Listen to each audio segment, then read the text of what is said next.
Attacking Third, presented by CarMax, the way car buying should be, alongside Jess McDonald and Sandra Herrera. I'm Lisa Carlin. We have news coming out the wazoo today that we get to talk about, and I'm excited to do it with my gals. We were talking right before we went live that we're all a little tired today, so we gotta wake up, everyone. Sandra, you were busy last night though, but how you doing? I was busy. You were you were busy, but we were just chatting a little bit about that. Listen, I'm doing great. No other way I would want to feel exhausted, because there's different types of exhaustion, right? There's like burnout. There's like there's like, oh, I had a tough night tossing and turning. That wasn't the case. Like, we're exhausted because of like the joy that women's soccer brings us. Like listening to you on that incredible late night wild draw call last night for CBS, and getting to break some news on this side for me. Like, what a time. And here we all are back in the morning to chat about it all. And we did have a recap episode last night of Attacking Third with Lori, McCall, Darian.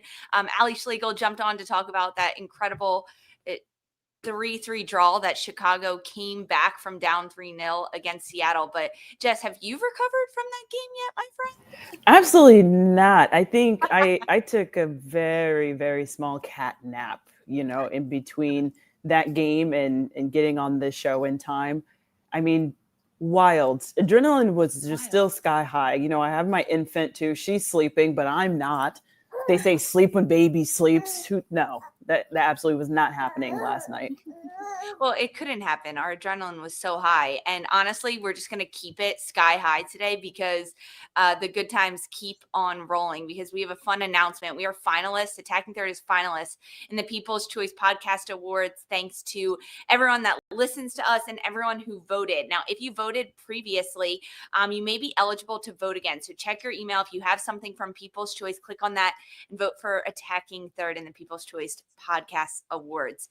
And we start this show today with some really fun, exciting news that dropped late last night, even early this morning, depending what time zone you're in, that Mexican international star midfield Lizbeth Jackie Ovalle is in advanced talks to join an NWSL club, the Orlando Pride. This deal is set to break the women's soccer transfer record. Ovalle, she spent the last 9 years with Tigres in Liga MX Femenil. She won 9 titles, 136 goals. I mean, this is an absolute baller, and we get her in the NWSL. And our girl Sandra, she wrote all about it on CBSSports.com. So go read it, share that article. But the beauty of A3 is we get to hear directly from Sandra herself. Tell us about this move. How did this come to be, Sandra? It's massive, Lisa. And I got to say, I feel like it's one that we almost sort of have been wondering or anticipating, or just kind of waiting and seeing if it was going to eventually happen, because Ovalle is a player who's been linked in transfer rumors for what feels like forever at this point. And it isn't just the fact that she had attention from one league, it's that she's had attention from multiple leagues. Previously linked to FC Barcelona, clubs in Women's Super League, multiple clubs in NWSL as well. But the winners of this race are going to be Orlando Pride. So that's what we were breaking on our end in CBS Sports, that even though this is in advanced stages, there is an expectation for this to get announced within the transfer period window on August 25th. And the Pride have agreed to the $1.5 million transfer fee with Tigres Femenil. And then eventually there will be the expectation for Ovalle to sign pen to paper with Orlando Pride with a deal. So looking like through 2027 with a mutual option for 2028. And of course, Lisa, if that changes, I'll do my best to make sure that we get extra reporting on that too. But I'm thrilled for this. But I feel like we've been talking about this player forever. Yeah, I mean, that's a lot of money for Ovalle. That's a long-term contract too, right? What'd you say, through 2028 with an option? 27 with an option. 27 with an option, so potentially through 2028. That's a long-term contract that Orlando's looking at, and I feel like we're either seeing 1-year contracts or 4-year contracts, depending on the product and the player and what's going to happen. Frankly, Jackie Ovalle coming into the NWSL is going to raise the stock of the NWSL, of Ovalle herself, getting more recognition to the women's national team for Mexico. Orlando Pride, their stock is going to go up because Ovalle adds such she's such a unique player in how she plays. She's gritty on the field. She's crunchy into tackles, but she's so silky smooth on the ball. She wants the ball at her feet. She wants to go at back line. She wants to combine. And man, can that girl score some wicked goals, Jess? And now we get to have that in the NWSL. I'm so excited to continue to watch the top players in the world play in this league. Just being in this league since day one and seeing where it has come, this has raised the bar high. This is something that, I didn't see coming, 5-6 years ago in the NWSL. Look at these deals. But I'm so pumped to watch this winger because she scores bangers. And the first time I really saw the way that she can play was against the U.S. Women's National Team last year. She scored 2 bangers. I'm like, who is this? Hold up. Hey, Siri, who is this player? Because she's just so impressive to watch. And I think she's going to be a very great addition for Orlando Pride. I mean, it'll be great for them to add some more attacking power in that final third. I think this is great timing too for her. So Orlando sit third right now in the standings after week 16 action that wrapped up last night. So they're 12 points behind first place league leaders, Kansas City. But it's so incredibly tight, and anywhere from second to 8th place, 9th place, 10th place right now in the NWSL standing. So how is Ovalle going to fit at Orlando, Jess? Like, what pieces do you see maybe having to be forced to be moved around to have Ovalle be an impact player? One thing that Orlando Pride loves to do, that's play ticky-tacky football in a lot of areas of the field. I think that they're so great under pressure and in tight spaces, and this is very much so her cup of tea. I think she's going to pop into that inside pocket and that half space to receive the ball, combined with Marta. Hopefully Barbara Banda is okay after her going down, a couple days ago in their game, but just being able to combine with Barbara Banda and Marta, I think they're going to be a great trio in the final third because, she's bringing just such a spark. She's also very quick as well. So just adding even more quickness to this Orlando Pride side, I think they're going to score a lot more goals with her. Yeah, I think it's a pretty, I don't want to say it's like an obvious piece that they went out and got, because it's not. And this is, I think, where we maybe credit Orlando Pride a little bit here. Like Seb Hines, his coaching staff, their scouting staff, Haley Carter. Like, you got to have the vision for this kind of stuff. And it has sort of felt like all season, the Orlando Pride of 2025 just has felt a little bit different, or something maybe has been a little bit off. And not only has that been a part of their storylines this season, it's also the fact that like there's ones being added on. So like Ali Watt is going to eventually depart from this team. They already knew going into this season that they were going to be without Adriana, and like we have alluded to in the past on many episodes, like, hey, they could really use in Adriana, but she's not here. And like, here are the things that are different. Loss. Here are the things that are significantly different for Orlando Pride.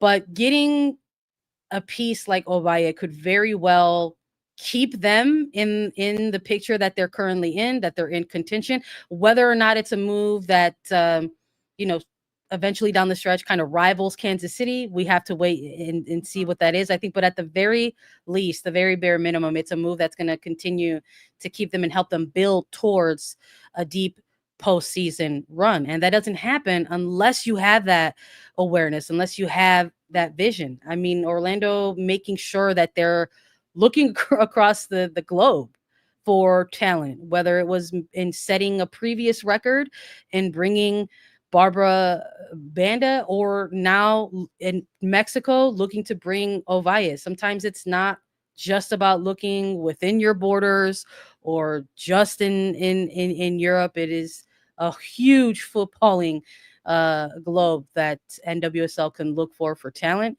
And I think Orlando has really kind of set that precedent in terms of making sure that you are casting that very wide net, number one. And number two, showing bravery and confidence in putting your money where your mouth is and getting the talent that you believe in. Absolutely. One of the biggest themes, I think, across the NWSL this year, when you look at the table, when you look at all the other competitions, we're going to talk about the CONCACAF W Champions Cup too a little bit later in this episode, but these teams are playing a lot of games. And even during short stints of the NWSL season where they've got 3 games in the span of 12 days at times. So that is really important for teams to have depth, to have rotation, to have a bench that they can go to where there's not a drop off, whether it's rotating consistently players or having more depth come in and off the bench. And I think that's exactly what Ovalle provides. Now, she's a starter and she can be an impact player immediately for Orlando, but even if she's not, perhaps it's a little bit more of a slow burn to get Ovalle into the mix under Seb Hines and the tactics that Orlando is trying to deploy this year. But once Ovalle comes in, think of all the space that it opens up for different players to get a little bit more rest, to have more rotation, to have a little bit more consistency. Not that there is a huge drop-off when subs come in for Orlando, but so that there is even less of a one. That shelf just gets smaller and smaller and smaller. There was a lot of talk about where Ovalle was going to go. Sandra, you mentioned Barcelona. There's other NWSL clubs involved. And we got this question in our chat on YouTube. It came from Julia Meffin saying, I wonder what Orlando Pride had that other clubs didn't. Jess, if you were a player and all these clubs were coming at you and throwing money, what would you be looking for in a club to make a decision to go there? Have y'all ever seen the Brady Bunch? Yeah. Remember she used to go, Marsha, Marsha, Marsha. No, we're saying Martha, Martha, Martha. If I see one of the greatest players of all time in women's football and I have an opportunity to go and play with her, I'm going. You guys, it that's was on it. Marta is the poll. Absolutely. It's huge. Are you kidding me? It's huge. Go. And you know what? Haley Carter, she has set the bar high for this Orlando Pride side. As soon as she came in and became general manager, this is exactly what she's been bringing to the table as well. She's a smart woman. You know, I think people are sleeping on Haley Carter. You know, we give a lot of credit to Michelle Kang. Don't get me wrong. She's doing magnificent things in the women's game. But Haley Carter, she's got some pull, and she's a very smart and intelligent woman. And she's just adding more and more pieces of the puzzle for this Orlando Pride side and making sure the bar is set high for this club, and she's continuing that, and that's historical. I love that, Marta.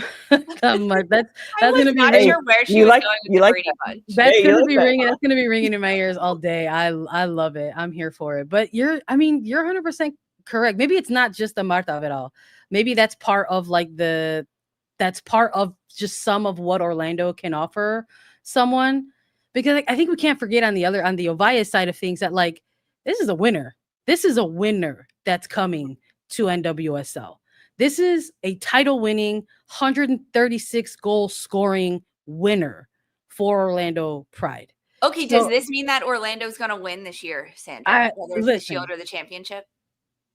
Anything can happen in the postseason, and I'm more focused on the playoff run. And I do think that this Orlando Pride team can compete with anybody in the playoffs. As far as the Shield, I think that is just uncomfortably enough out of reach. It's still obtainable, but Kansas City has also made moves of their own, and their form is quite elite themselves. So I think they're still going to be the team to chase. But anything can happen in the postseason, and you absolutely should not count out Orlando Pride even before they got Ovalle, and you certainly shouldn't count them out now that they're about to get her.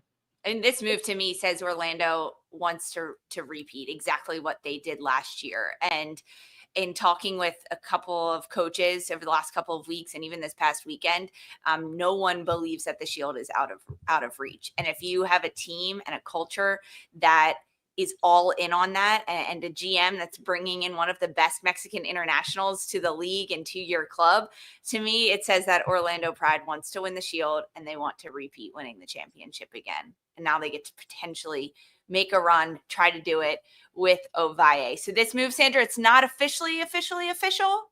but it's about to be. Yeah, What's the status we all love in advanced stages in quotes, cool. and that is where things are at this moment. The historic fee has been agreed upon. I think at this point it's just about putting pen to paper. All right, so Orlando Pride, they take the pitch this Thursday against Angel City. What are the chances we see Ovalle this early? Slim. Slim. Okay. All right, good to know. Yeah, but I listen. Orlando and Angel City have played so many chaotic games in their short history against each other that I would love to see it. I would love to like manifest that, but I think this weekend's cutting it close. Yeah, Thursday is very soon. Angel City, Orlando Pride, that match coming up on CBS Sports Network Thursday, 10:30 p.m. Eastern. More news to come about Ovalle, the Mexican international, coming into the NWSL. Sandra, she promised she's going to keep us updated on any moves and updates that she has coming out of it. Guys, we're going to take a quick break. We've got a special interview with Michelle Betos, former NWSL goalkeeper, coming up next.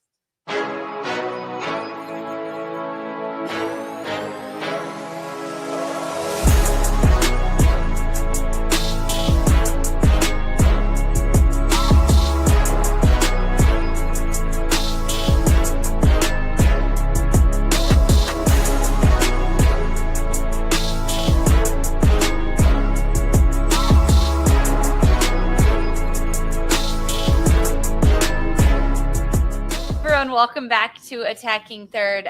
We've got a special conversation right now because we are doing a little bit of a deep dive into lore in the NWSL, some unique history that takes place. And it is so unique that it is a first-time thing that happened, and it has rarely been repeated when a goalkeeper scores. And that happened for the first time 10 years ago in the NWSL when Michelle Betos, a goalkeeper for the Portland Thorns, scored in a match against FC Kansas City. It was electric, an end of the game goal that happened. And instead of just us talking about it here on Attacking Third, we decided what better than to invite the one, the only Michelle Betos into the show to talk about it herself.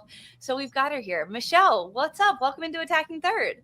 Thank you guys so much. I mean, I just actually am so grateful while I'm sitting here to think about the day that we would talk about NWSL history. You know, like 2015, like we're still praying like there's a league the next year, you know? And so now the fact that we're sitting here 10 years later and there's history in this league is really cool. So I'm grateful to be here. Yeah, it is really cool to think about that. And you were absolutely a pioneer of the league when it started, as it was so young, and making sure that it stayed around and that it is still around. So we have this history to talk about. And you're also part of this new wave of players that we're seeing retiring, but stay involved in the game on the coaching side of things. Because right now you're an assistant goalkeeper coach with Gotham FC. So tell us about the transition from playing to coaching and how you are now. Yeah, it's been a whirlwind. I mean, honestly, so I retired, you know, technically last year and then unretired briefly this year when two of our goalkeepers got hurt. So it has been, you know, a roller coaster. Still got it. More lore. Yeah, debatable. But yeah, it's been a roller coaster ride, but it's honestly been so fun. You know, I think one of the blessings of getting, you know, that month back as a player was, you know, really knowing and being in the environment, knowing it was the last time, but also recognizing, okay, I'm done. And like, you know, people are asking me, oh, do you miss coaching? Do you miss playing? Like, what are you feeling? And I was like, I miss working with our goalkeepers. Like, I miss investing in them. Like, I was so grateful for the journey I had in this game, but I'm just in a place in my life where I'm just so grateful to help others along their journeys. And yeah, it's just been really rewarding process. We have 3 incredible goalkeepers, a really cool team to work with. So for me, it's been, yeah, just like a new dream come true. I'm a rookie, which is weird. Like I'm learning that, you know, I haven't been a rookie in a long time, haven't done something new for the first time in a long time. So definitely a learning curve, but yeah, it's honestly been so awesome.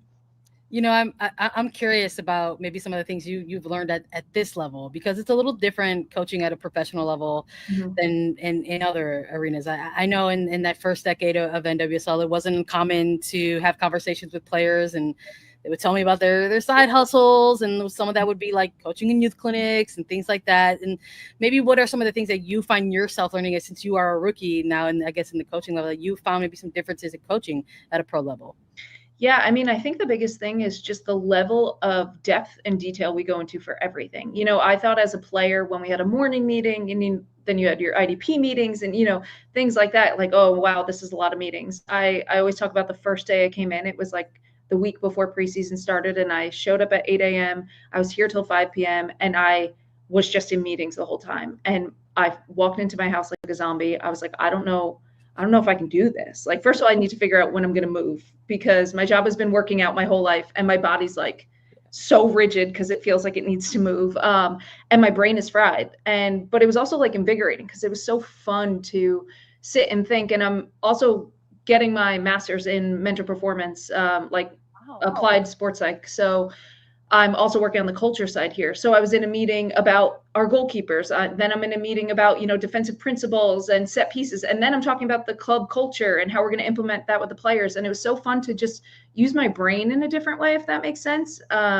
And I think, like I was saying earlier, as a player, your job is how can I be the best every day? And it's a full-time job. It's 24 hours, but you're investing in yourself. That's your job. Of course, be a good teammate and things like that. But it was this quick flip of like, okay, my job every day is literally to make others better. And really going to the furthest lengths and the max details possible to do that. And, working, especially with our goalkeepers, we have Anne, who everyone just saw at the Euros, what she's capable of. We've known who she is. And then we have Shelby, who's kind of, in this mid-range of her career with still so much potential and so exciting. And then we have Ryan Campbell, who's a rookie and I think has like the world's in front of her, 3 different characters, 3 different places in their career. So really, how do we maximize everything for them? And then, looking at the culture side, how do we make this the best place to be for these players where they're feeling invested in and growing every day, invested in something bigger than themselves? So yeah, for me, it just was kind of like a switch in my brain, is just how do I help others? How do I invest in them? And it's honestly, I think it's probably more true to my nature. I really enjoy that process. So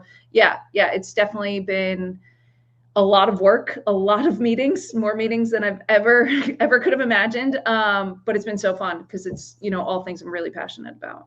One of the most dramatic things in NWSL history happened 10 years ago, June 20th, 2015, when Michelle Betos, you became the first goalkeeper in NWSL history to score a goal. It was a 95th minute equalizer when you headed in a corner kick. It absolutely chaos in this game because the clock was winding down. There was a series of corner kicks that happened, but let's set the scene for everyone.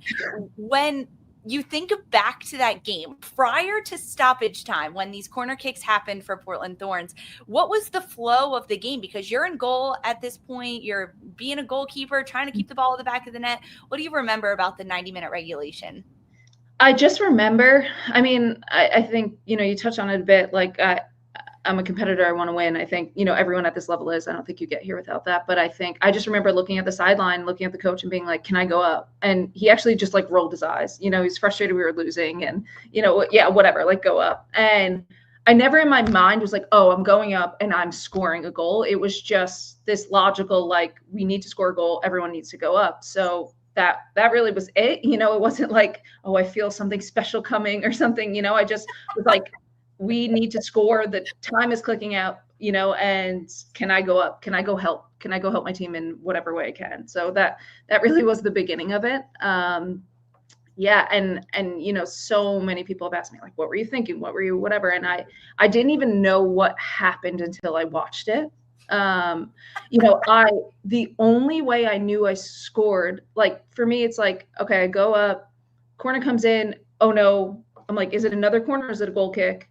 Okay, it's corner again. Cause I'm like, oh, I got to run back and I'm not fast. So I stay there and then I hit the ground. Like I remember the corner happening and then I hit the ground and I look up and I see Sinead's face.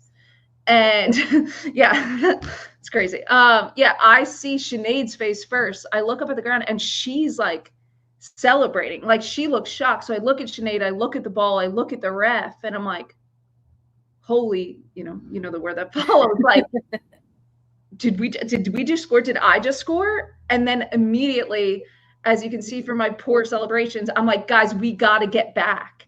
And Allie Long is pulling me back on the net, like by my neck at one point, just like, where? And I remember saying, where are you going?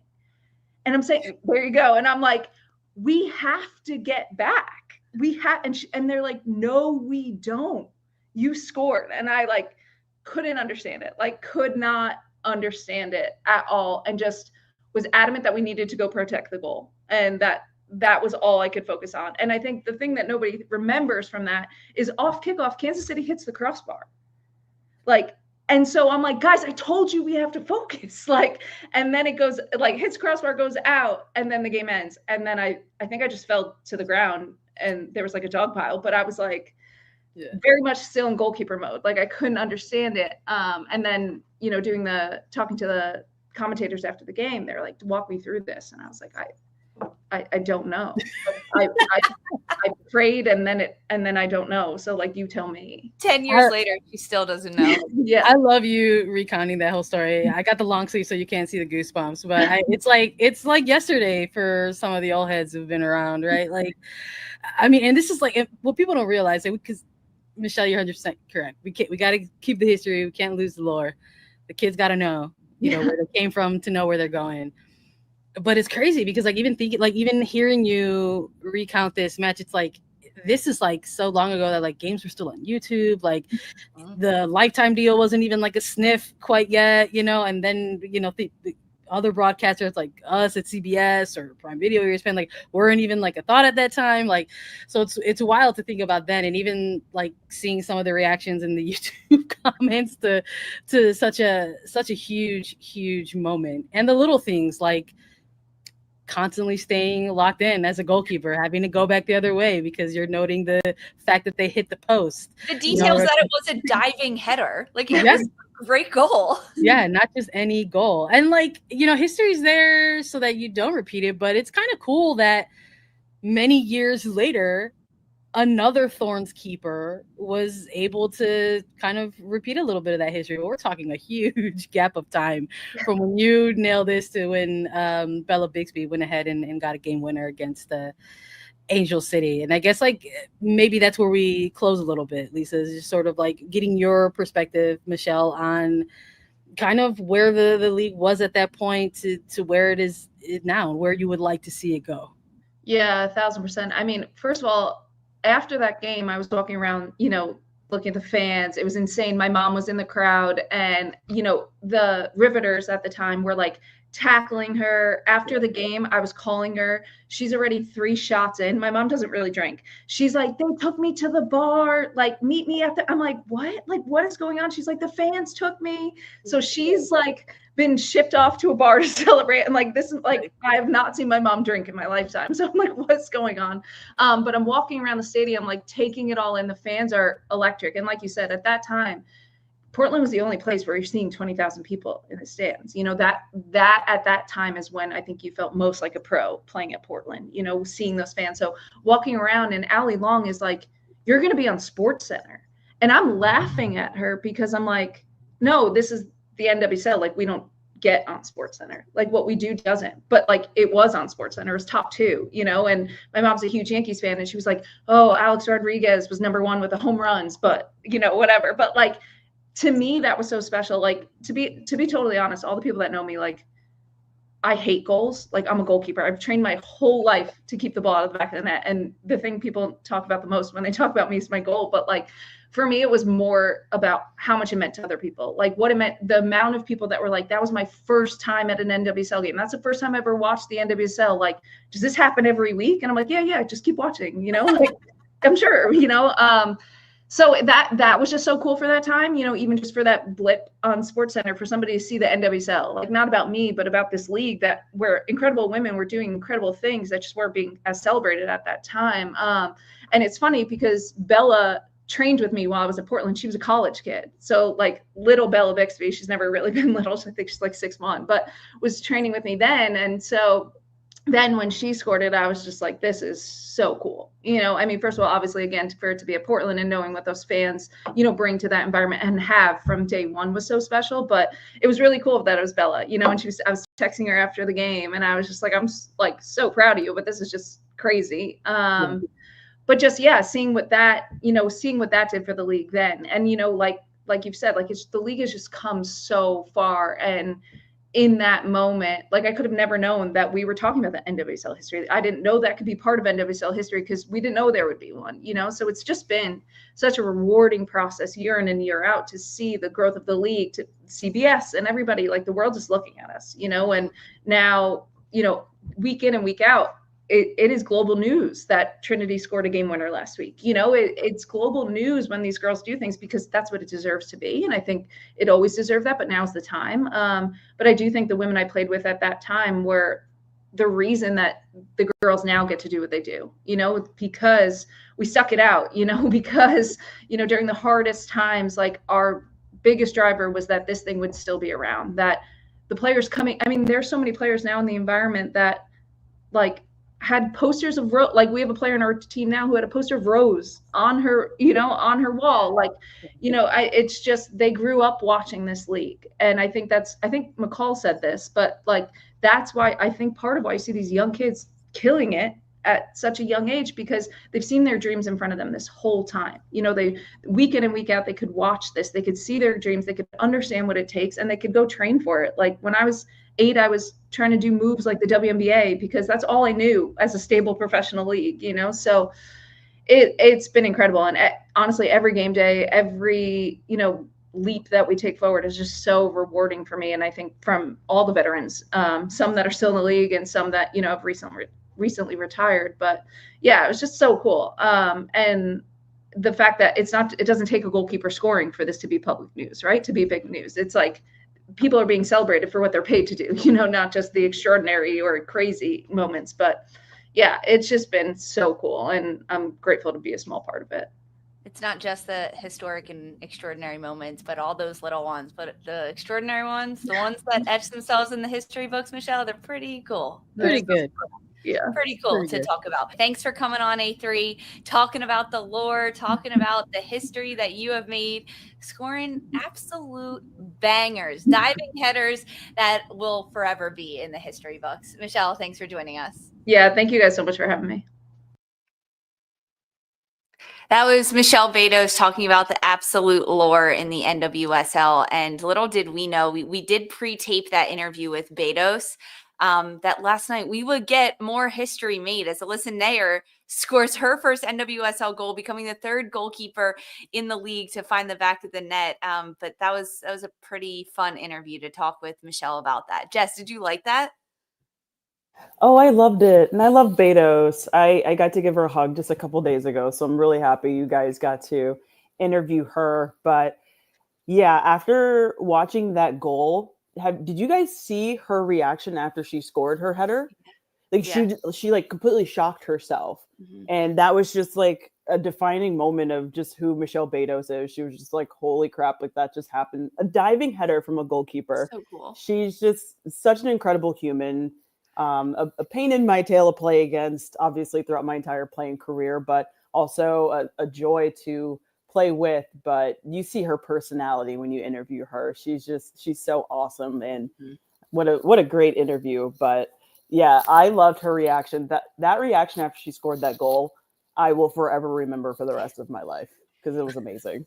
Not all goalkeeper goals are the same, but their celebrations are pretty similar. Last night, Alyssa Naeher, after she scored, was just running to get back to defend. Betos said the same thing after she scored her goals.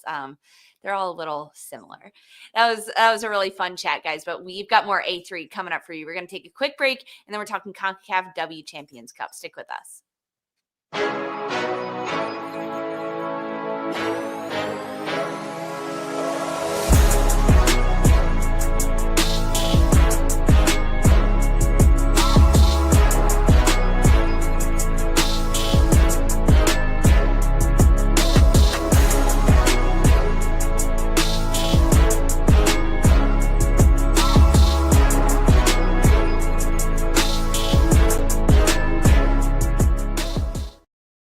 Hey welcome back to Attacking Third, presented by CarMax, the way car buying should be. Settle in this week because the soccer is coming and it don't stop coming. We have the start of the CONCACAF W Champions Cup, and it is going to be broadcast all across CBS Sports and Paramount Plus. It is the second iteration of this tournament. The last one was won by Gotham FC. They won the inaugural edition that started in August of 2024, finished with the knockout stages in May before Gotham took down Tigres in a 1-0 win this spring earlier this year. So now we get the second iteration. It features 10 teams from 6 CONCACAF associations. It starts now in August and the group stage runs through October with round robin games, and then the knockout rounds start. That will kick off in May of 2026. So it does take place over 2 calendar years.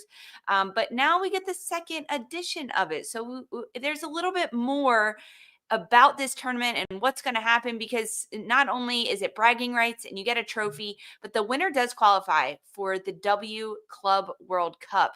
So there's a lot on the line in this tournament.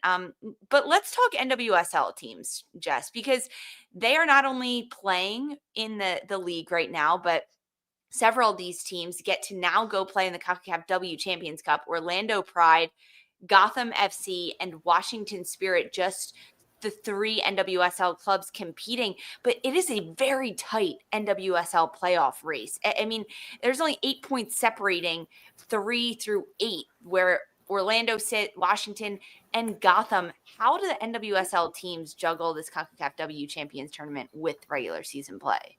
At this point, especially for the players, of course, recovery is going to be key after all of these games, because it is a lot on their bodies at the end of the day. So hopefully with these amazing opportunities to be able to play in these tournaments, I think that this is a good time for players who don't get enough playing time throughout the season to be able to showcase themselves and make names for themselves, and why they have a contract with these NWSL teams. But I think that at some point there has to be a chat with, maybe it's FIFA or whoever is running the show, that I think these games could possibly be played during some kind of break, during some kind of off season. I think this will be a good opportunity in off season or preseason to be able to get these games in, just because I think it's a lot on these players. But hopefully with the depth and maybe other signings, some players that they can sign that can fill in as well, would be very helpful. But I think it's a lot, but I think it's a great opportunity for the NWSL, and to be able to have this kind of opportunity to play other teams from other places. The scheduling is a little bit confusing, but the fact that the NWSL goes March to November means that it's not on the world football schedule. So finding a cohesive off season or preseason isn't really practical with these groups when you look across the CONCACAF nation, especially in the NWSL. So it's almost like the NWSL teams get almost shafted because of how this is played August, September, October, and then in the spring, Sandra. But it does provide a different wrinkle that we get to see different teams and different clubs competing in this. Some Liga MX clubs coming in with Club America that is going to compete here in this. No Tigres in this competition, which I think is a big letdown for a lot of people wanting to see them play. But what are you looking for in this tournament? I think that's what I'm going to keep an eye on. It's the second edition of the tournament. So what are the ways in which it has grown? Like what are going to be some of the varying levels of competition? And I think maybe we could see some similarities to what we saw during the inaugural edition of this. It's likely that we will see some more informed teams or more established clubs go out there and have those kind of statement games that we against maybe teams who are not used to having these types of opportunities in front of them. And I think that's one of the other underlying conversations about this, is we talk so much about different matches across different leagues and what the fixture calendar looks like and how that relates to this concept of growing the game within women's soccer. Like, what are the tangible things that you can identify that growth?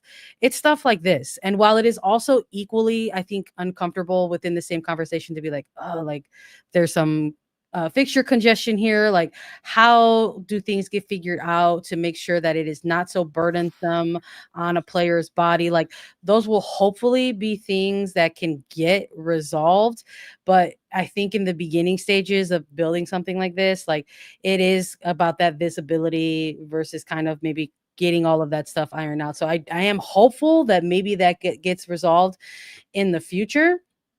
But for now, already, like in year 2, just listening to you rattle off the teams, Lisa, like, there are new additions to this competition just compared to a year ago. While we celebrated Gotham's victory and what it's going to mean for them to represent NWSL moving forward, but there's others who are going to get in the mix here in Orlando Pride. And we had that conversation last year as well, where we're just kind of like, oh, well, how does this competition truly reflect the levels that we're seeing across the region if a team like Orlando Pride isn't in it? And now here they are, after having that incredible season that they had. They're in the second edition of it. And we also get to see Washington Spirit in that light as well, because they also had a very good season in 2024. So I think in looking at some of those newer teams that we didn't get to see last year, so let's toss out Gotham, let's toss out Club America. We are not going to see Tigres because of their finish in Liga MX Femenil. It was a historic elimination for them in the quarters.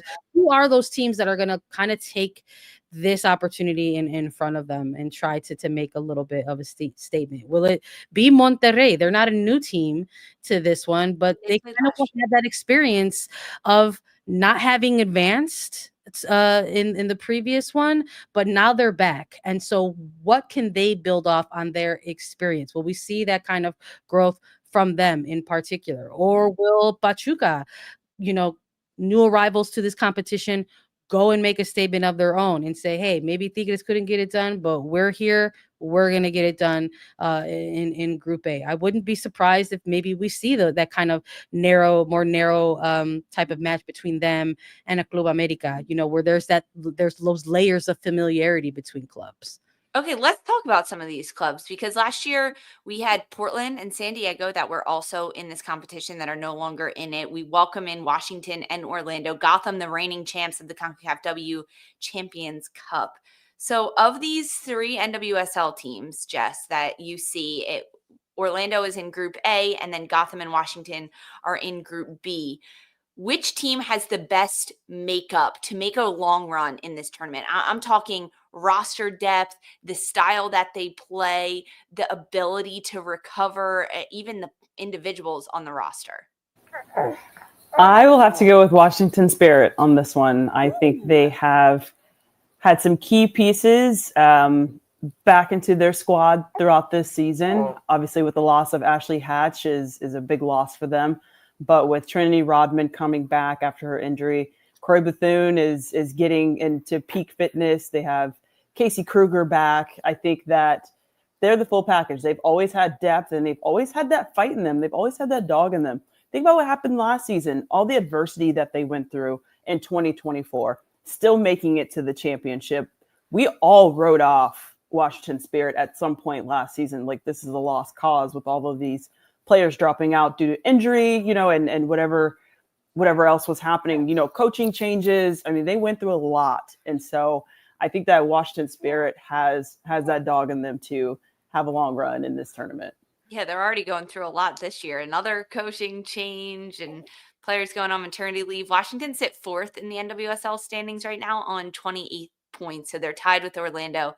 That's just one spot ahead of them in 3rd. I mean, it doesn't get any tighter than this. And now you have to throw another competition on top of it, Sandra. Yeah. It's like one thing after another for all of these teams.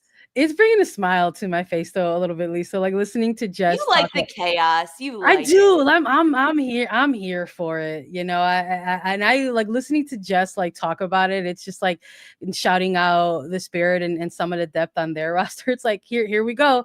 Let's get cooking in this very CONCACAF like region specific tournament, and let's bring out Sofia Cantore. Like, go off, Italian international, in the name of CONCACAF, girl. Let's go. Like, that's what I like. I'm here for that stuff. Like, I'm always here for like the kind of quirky, funny stuff as well. Like, soccer's supposed to be fun at the end of the day. It's like I know that this is such early and beginning stages for a tournament like this. And what's happening right now is it's building its relevancy, because there's still these, these kind of like, like under the radar, like kind of feelings about it, where it's just like, here we go again. Like, here's the thing that players are going to have to figure out. And like, that's unfortunate, like, because coaches are supposed to figure that out for their rosters. Staffs are supposed to figure that out for their rosters. To Jess's point, the recovery, like those plans are supposed to be in place for players when there is a week in front of them that has